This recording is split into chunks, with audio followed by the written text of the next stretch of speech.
I pull up, you know I be moving. Moving the floor and I'm cruising. The money I'm speaking is fluent. All of my business booming. Stacking my cash in abundance. Yo les postos, bienvenue dans cette nouvelle vidéo. On va revenir sur toute l'actualité du Paris Saint-Germain, le match contre Brest en Coupe de France demain soir, le match retour contre le FC Barcelone au Parc des Princes, l'actualité Mercato qui est riche, les prolongations de contrat du côté du Paris Saint-Germain qui avancent aussi. Mais avant, je voulais vous présenter le nouveau maillot, comme vous le savez, en mode Qatar Paris Saint-Germain, qui est disponible sur footufo.com. Les postos, vous connaissez, le lien est en bas en description, vraiment c'est de la bonne qualité. Vous avez moins 10% avec le code promo Sacha. 79 € d'achat égale livraison gratuite, donc vraiment les postos très bonne qualité. Je pense que demain le maillot, on va l'inaugurer pour le match de Coupe de France pendant le débrief les gars. Donc voilà, on va vous présenter un petit peu le site et n'hésitez pas, tout est en bas en description. Voici la présentation du site. Voilà, le site s'appelle footufo.com, vous avez moins 10% avec le code promo Sacha, livraison gratuite à partir de 79 € d'achat, maillot de foot vraiment pas cher, 2020-2021, vous avez tous les maillots de foot de tous vos clubs préférés, ainsi que des survêtements, des casquettes, des chaussettes, maillots pour enfants, pour adultes, pour femmes, toutes les tailles, n'hésitez pas les postos, le lien est en bas en description. Et aussi pour rappel, demain je serai sur l'application Blabla Foot sur l'avant-match Brest-Paris Saint-Germain à 20h30, 21h sur l'application Blabla Foot. Les postos, venez me rejoindre si vous voulez interagir avec moi pour l'avant-match. Voilà, le lien sera en bas en description ainsi que l'application. Donc voilà les postos, venez en masse. Donc on commence avec l'actualité du Paris Saint-Germain au niveau des retours de blessures. Donc ça charbonne dur à l'entraînement. Les retours de Marco Verratti notamment et Neymar seraient très très proches. Donc ça c'est déjà une bonne nouvelle, c'est vraiment la bonne nouvelle du jour. Donc Neymar, Ángel Di María et Marco Verratti ont participé à l'entraînement collectif du Paris Saint-Germain à 5 jours de la réception du FC Barcelone. Donc indisponible pour le match de Brest demain sera Moïse Kean, qui sera aussi absent pour le match du Barça. Neymar poursuit son travail de reprise. Alessandro Florenzi, reprise avec le groupe en fin de semaine normalement. Et Juan Bernat poursuit sa reprise personnelle. Kylian Mbappé, Ángel Di María et Marco Verratti seront bien présents demain pour le match de Coupe de France face à Brest. Donc déjà ça c'est une bonne nouvelle de retrouver ces joueurs-là. Donc est-ce que Neymar sera présent face au FC Barcelone? On ne veut pas prendre de risques, comme vous le savez, il y a eu un très gros score au match aller. Le Paris Saint-Germain, je pense, aura une mentalité autre qu'elle l'a été en 2017 et en 2019 où les matchs retour vraiment ont été catastrophiques. Voilà, j'espère que ça changera, qu'on rentrera dans le stade avec cette soif de vouloir gagner ce match et de pas de se contenter de match nul ou d'une défaite 1-0 ou 2-1. Non, il va falloir vraiment leur rentrer dedans comme s'il y avait 0-0 avec cette mentalité de se dire voilà, c'est un match qu'il faut gagner comme tous les autres. Donc voilà, pour la suite des événements, il y a un travail qui a été fait en salle, apparemment très grosse séance aujourd'hui. Le groupe vit bien, on a vu Maurizio Pochettino vraiment prendre des photos avec les joueurs et vraiment tu vois qu'il y a une bonne ambiance. Il y en a beaucoup qui m'ont parlé de la réussite de Thomas Tuchel avec Chelsea. Certes, Thomas Tuchel a battu Liverpool, Tottenham, Mourinho et Klopp. Il y en a beaucoup qui ont dit, tu vois Sacha, Pochettino arrive en plein milieu de saison et a un peu de mal dans le jeu, tout ça et tout. Mais Thomas Tuchel, lui, y arrive. Il a mis Havertz et Ziyech sur le banc, mais voilà. Certes, pour l'instant, Thomas Tuchel fait du bon travail, comme il a fait du bon travail au tout début, les 6 premiers mois au Paris Saint-Germain. Il a gagné le trophée des champions en arrivant, il a gagné 14 victoires en Ligue 1 d'affilée, et après on a vu comment ça s'est passé dans le jeu, dans les relations avec les joueurs. Donc voilà, faut toujours attendre, faut pas s'enflammer, c'est à la fin du bal qu'on paye les musiciens. Pour les infos Mercato, on va commencer avec Xavi Simons. Donc comme vous le savez, Xavi Simons est arrivé du Barça en 2019, il a un contrat jusqu'en 2022. Paris voudrait le prolonger, mais apparemment dans ce dossier ils ont le temps. Est-ce que Xavi Simons voudra continuer au Paris Saint-Germain, sachant qu'il a presque 0 minutes de temps de jeu par match, même s'il a fait une rentrée ou deux? Lui a dit: jouer au Parc des Princes avec ce maillot est un rêve. En attendant, je travaille chaque jour avec l'idée de progresser pour que ce rêve devienne réalité. Pour y parvenir, il y a un chemin à suivre. Je dois rester focus sur mes objectifs et continuer à travailler. Donc on sait très bien qu'il y a très peu de place pour les jeunes. L'équipe nous a dit qu'apparemment le projet à court terme serait de faire de plus en plus confiance aux jeunes, surtout avec la crise économique actuelle, mais ça n'en prend pas du tout le chemin. Voilà, je dis la vérité, quand tu vois que tu gagnes des matchs 3-4-0 à Dijon, il reste 10 minutes de jeu, tu peux sortir des cadres pour éviter les blessures et tu ne fais pas confiance aux jeunes, tu fais rentrer Michou à la 89e, tu fais rentrer Xavier Simons à quelques minutes de la fin, ça n'a pas vraiment grand intérêt. Voilà, 4-0, quand tu as une équipe qui propose rien en face, il n'y a aucun risque de mettre des jeunes joueurs de 17 ans. Tout le monde le fait, tous les grands clubs européens le font. Pourquoi nous, on ne peut pas le faire? D'ailleurs, aucun coach n'a pu le faire. Tourelle avait commencé à le faire les 6 premiers mois et malheureusement avait arrêté. On se rappelle très bien en 2018 avec les Dagba, les Nzoki, les Nkunku et Diaby. Ça n'avait pas trop mal marché, mais à l'arrivée, voilà, il n'était pas resté sur sa ligne conductrice et c'est dommage. Et voilà. Donc, on verra ce qui se passera par la suite. Donc Kimpembe a répondu, on en avait parlé dans le débrief, un pacte pour gagner les 10 derniers matchs, ce n'est pas un pacte, c'est une obligation, comme le coach l'a dit, si on gagne tous nos matchs, on est champion, c'est mathématique. Donc voilà, Kimpembe vraiment a cette force et cette logique en lui, tu dois vouloir gagner tous les matchs, que ce soit en Coupe de la Ligue, en Coupe de France, en championnat, même si la Coupe de la Ligue n'existe plus, mais c'est une façon de parler, même en Coupe Intertoto, même en matchs amicaux, tu dois vouloir gagner tous les matchs quand tu es un sportif de haut niveau, quand tu es un gars ambitieux, tu dois prétendre à ça. Et qui préserve ou non. Donc voilà, pour Neymar, il y a une possibilité qu'il soit présent. Sa blessure évolue bien, le Brésilien est sorti de l'infirmerie et a repris l'entraînement collectif. L'entourage du joueur est optimiste, ça avance bien, il reste 6 jours. Pour le Barça, Gérard Piqué sera forfait pour le match retour. L'international espagnol sera éloigné des terrains pendant 3 semaines. Araujo aussi, donc le Barça n'aura pas sa défense centrale. Donc voilà, une bonne nouvelle encore une fois pour le Paris Saint-Germain pour boucler la boucle et vraiment mettre la vengeance à 100% sur 2017. Donc ça c'est assez intéressant. Donc maintenant on va passer un petit peu au mercato parisien et aussi aux prolongations de contrat. Donc le PSG vise Oblak et Donnarumma. Alors pour moi Navas à l'heure actuelle est au sommet. Voilà. Oblak ça sert à rien. Pour moi en plus c'est très très cher. Donnarumma il est en fin de contrat, ça serait gratuit. On en parle beaucoup depuis que Leonardo est arrivé en tant que directeur sportif du Paris Saint-Germain à l'été 2019. Son agent c'est Mino Raiola, on sait très bien qu'il est très ami avec Leonardo, que Mino et Léo ont fait beaucoup de transferts ensemble, que ce soit au Milan AC, à l'Inter, ainsi qu'au Paris Saint-Germain entre 2011 et 2013, et maintenant 2019 et 2020, même 2021. On se rappelle de Bakker, on se rappelle de Marco Verratti à l'époque, même s'il avait changé d'agent, donc c'était pas Marco Verratti à l'époque. Il y a eu Zlatan, il y en a eu beaucoup d'autres. D'ailleurs, comme vous le savez, Mino Raiola va avoir du boulot cet été, entre Haaland, entre Donnarumma, entre Pogba, voilà. Donc pour moi, en numéro 2, pourquoi pas, mais Navas a encore de bonnes années devant lui. Voilà, l'arrêt qu'il fait encore à la fin, à Bordeaux, où il te sauve, le démontre. Il a que 35 ans à peine, il a encore quelques années devant lui. Pour moi, il fait partie à l'heure actuelle du top 3 mondial en tant que gardien de but. Donc voilà, je vois pas l'intérêt de sortir une information comme ça. Au Black, c'est pas très sérieux de dire cette info-là.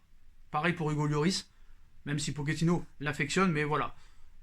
Faut pas oublier qu'on a Sergio Rico en numéro 2 qui fait vraiment le travail en numéro 2. Donc pour l'instant, certes, je comprends que Leonardo travaille un petit peu en sous-marin, en sachant que voilà, Keylor Navas, c'est pas du long terme, mais voilà, jusqu'à 37-38 ans, Keylor Navas fera grandement l'affaire. Ça, je peux l'assurer. D'ailleurs, pour moi, Keylor Navas est le meilleur parisien maintenant depuis plus d'1 an et demi. Je n'ai pas peur de le dire. Pour Juan Bernat, l'annonce de la prolongation de Juan Bernat au PSG est imminente. Depuis plusieurs mois, le FC Barcelone pousse pour recruter le latéral espagnol. Problème, la priorité du joueur a toujours été le Paris Saint-Germain. Il devrait prolonger normalement son bail de 4 ans. Donc voilà, Juan Bernat, joueur irréprochable, battant dans l'âme, toujours très bon en Ligue des Champions. Donc voilà, c'est le titulaire à gauche. Et ça doit être le titulaire à gauche. Même si Paris, je pense, doit trouver un bon remplaçant en cas de pépin physique, comme ça a été le cas. On se rappelle, ça fait quand même 2 fois qu'il se fait les croisés. Il y a un problème de latéraux au Paris Saint-Germain. Donc Florenzi à droite, Juan Bernat à gauche, c'est très bien. Mais en doublure, Bakker, Kurzawa et Dagba, Kerrer, ça ne le fait pas. C'est pas possible. D'ailleurs, il va falloir vraiment trouver une solution pour Kerrer, Dagba et Bakker. Est-ce que ces joueurs-là peuvent progresser? Ça fait quand même des années, à part Bakker, ça fait quand même des années qu'on attend le grand Kurzawa de Monaco, on l'a jamais vu. Dagba, ça fait 2 ans qu'on nous dit c'est l'avenir, même 3 ans maintenant qu'il a commencé au Paris Saint-Germain. Je vois aucun avenir en lui. Pour moi, ça peut être un bon petit joueur de Ligue 1 qui peut jouer le maintien avec peut-être Brest ou Dijon, mais pas plus. Kerrer, ça a été une douille. On s'est fait vraiment avoir sur ce coup. 37 millions d'euros, c'est surpayé. Il va falloir essayer de les vendre. et prendre des remplaçants vraiment fiables. Style peut-être des Guerrero à Dortmund, même si je pense pas qu'ils viendraient pour jouer doublure. Peut-être Emerson du Barça. Peut-être beaucoup d'autres. Alaba, pour moi, qui doit être la grande priorité du Paris Saint-Germain, parce que, voilà, comme on dit, hein, Sergio Ramos, oui, est gratuit, c'est bien en défenseur central. Mais voilà, le dossier Ramos-Alaba est lié. C'est-à-dire que si Alaba vient à Paris, bah, si Alaba ne vient pas au Real, ça veut dire que Ramos restera. Si Alaba vient au Real, il y a de grandes chances que Ramos s'en aille. Donc voilà, ça va être un petit peu le chat à la souris, ça va être un petit peu le poker menteur dans tout ça. Donc voilà pour Juan Bernat qui devrait très rapidement prolonger au Paris Saint-Germain. Ça va être annoncé peut-être dans les prochaines semaines, comme celle de Neymar. Hein. Peut-être que les deux vont être annoncés en même temps. Pour ce qui est de Kylian Mbappé, bah, ça reste assez flou. Hein. Pochettino a lancé un petit peu un appel du pied à Kylian en disant « Le club et moi-même voulons que Kylian Mbappé reste ». Donc ça, c'est pas une surprise. C'est une décision à prendre à deux entre le club et le joueur. C'est un joueur très important pour nous et nous espérons qu'il va rester avec nous de nombreuses années. Apparemment, hein, d'après la presse espagnole, même si on sait que la presse espagnole, il faut prendre toujours ça avec des pincettes, il demanderait un salaire exorbitant. D'ailleurs, il paraît que le Real Madrid aurait laissé tomber pour cet été et le Real maintenant serait à fond sur Haaland. Alors, le Real, on sait très bien qu'ils sont fans de Haaland et de Mbappé, même de Mbappé en priorité, mais Mbappé, ça va être très compliqué de l'acheter, surtout cet été. On connaît peut-être un petit peu le plan de Mbappé. On sait très bien qu'il veut marquer l'histoire du Paris Saint-Germain en remportant cette première Ligue des Champions du club, en dépassant le record d'Edinson Cavani. Et bon, ça va être compliqué de le faire en moins d'un an et demi. Dans son intérêt, c'est vrai que c'est mieux de rester au Paris Saint-Germain et vraiment de marquer l'histoire du club plutôt d'aller gagner encore une 14e Ligue des Champions comme beaucoup de joueurs du Real l'ont fait et beaucoup de stars. Pour ce qui est de Haaland, alors il y a plusieurs opérations. Hein. L'opération Mbappé-Haaland, ça peut être un petit peu lié. Donc si Mbappé, il y a de peu de chances que le Real attaque cet été, à moins qu'ils mettent un joueur en plus. On parlait d'une somme de 100 millions d'euros pour Mbappé plus Eden Hazard, sauf que le Paris Saint-Germain n'est pas du tout intéressé par Eden Hazard, hein, qui enchaîne les blessures. Paris n'a pas besoin de ça. Mbappé pourrait être impliqué dans une énorme opération, hein, parce que voilà, là on parle de Hazard inclus dans le deal pour Mbappé. Et pour cause, le Real, l'un des clubs les plus intéressés par Kylian Mbappé, semble en grande difficulté pour financer un tel transfert cet été. Ainsi, selon les informations d'Eurosport Angleterre, le club merengue réfléchirait sérieusement à l'idée d'inclure Eden Hazard dans le deal afin de faire baisser le montant total de la transaction. Reste à savoir si cette proposition sera suffisante pour convaincre le Paris Saint-Germain de lâcher son attaquant français. La réponse est non. Pareil pour Haaland, hein, le Real Madrid serait très intéressé par Haaland. Apparemment, cette clause de 75 millions d'euros en 2022 n'existerait pas. Dortmund, ne lâchera pas Haaland à moins de 120 millions d'euros cet été. Alors certes, c'est beaucoup moins cher que Mbappé, c'est peut-être tout aussi fiable, même si Haaland doit prouver encore contre les gros clubs que c'est un vrai cyborg. D'ailleurs, son cousin, j'ai vu, a marqué plus de 64 buts déjà en 33 matchs en championnat norvégien avec Molde. Donc voilà, c'est une famille de cyborgs, c'est une famille de robots, c'est quand même tout bonnement impressionnant.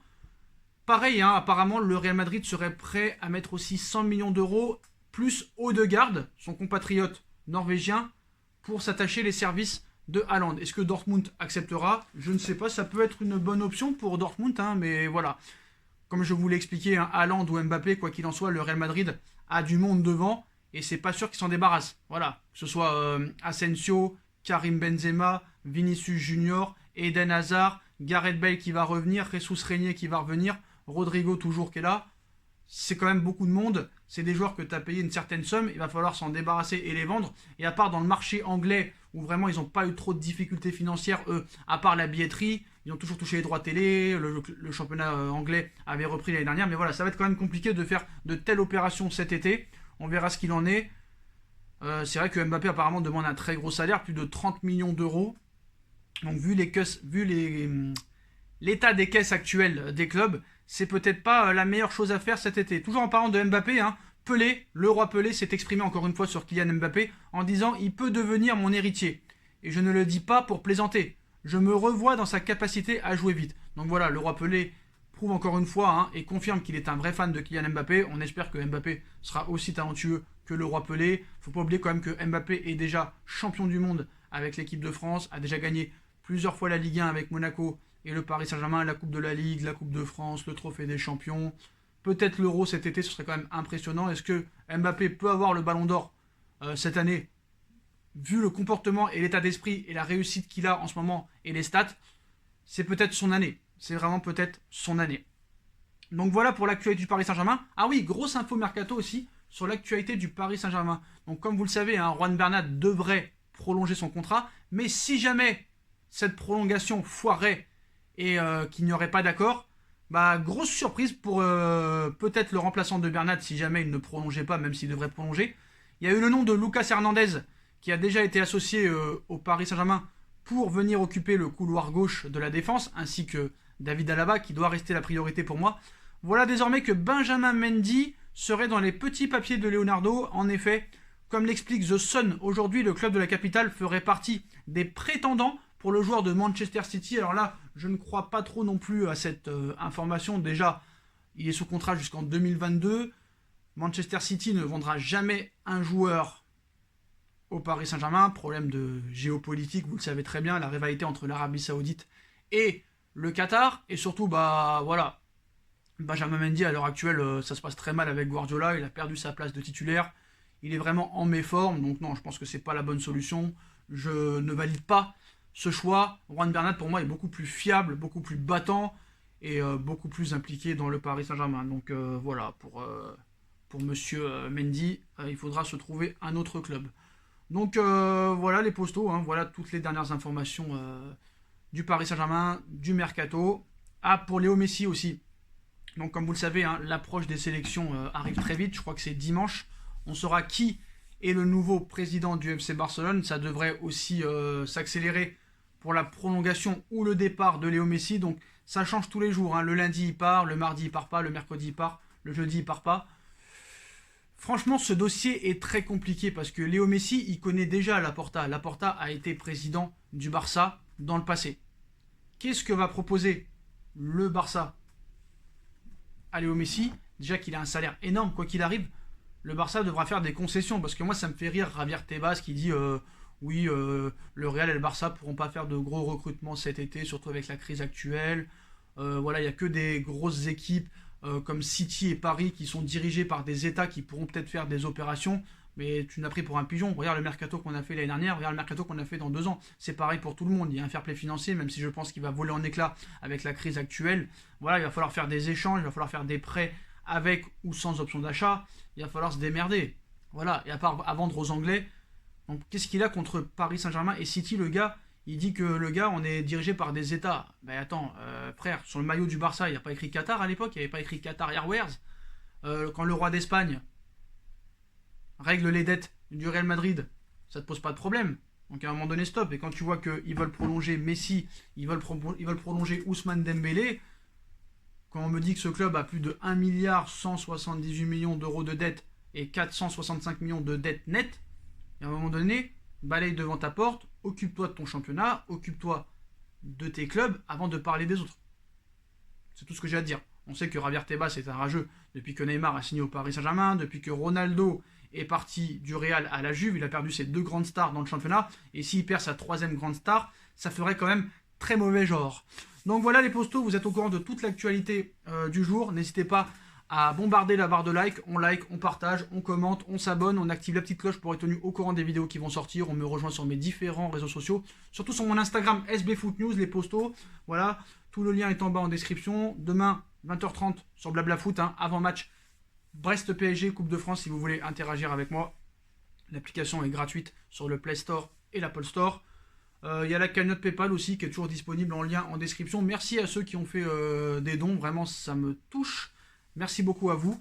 Et voilà, on se retrouve très vite pour une nouvelle vidéo les postos. Tchuss!